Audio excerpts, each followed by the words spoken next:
ब्रह्म विभ्राट प्रसंग में विलंब नहीं श्रीमंदिर प्रशासन पक्षर कारण दर्शा नोटिस पर यार उत्तर रखिंट संपृक्त 10 जन सेवायत।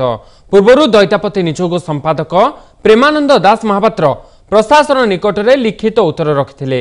आज आउ 4 जन सेवायत श्रीमंदिर प्रशासन निकट में रिपोर्ट दाखल करछंती। तेबे परिचालना कमिटीर निष्पत्ति क्रमे एही गुप्त नीतिर तथ्य को सार्वजनीन कराजिबो नाही बोली कहिसंती श्रीमंदिर मुख्य प्रशासक। 2015 मसीहा जून 15 तारिख निशार्थे ब्रह्म संस्थापन समय रही विशृंखला जोगु एथिरे अहेतुक विलंब होइतिला। ब्रह्म संस्थापन समय रे श्रीमंदिर भितरे थिबा समस्त दैतापति सेवायतंक बयान को आधार करी कार्यानुष्ठान ग्रहण करा जायथिबा कहिछि श्रीमंदिर प्रशासन।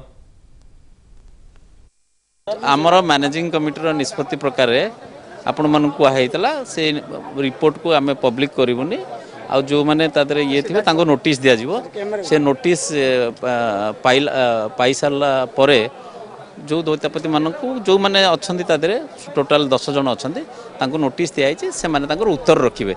इतिमध्य 4 जन उत्तर देते। यहाँ गोटे इंटरनल इनक्वारी प्रोसेस चली।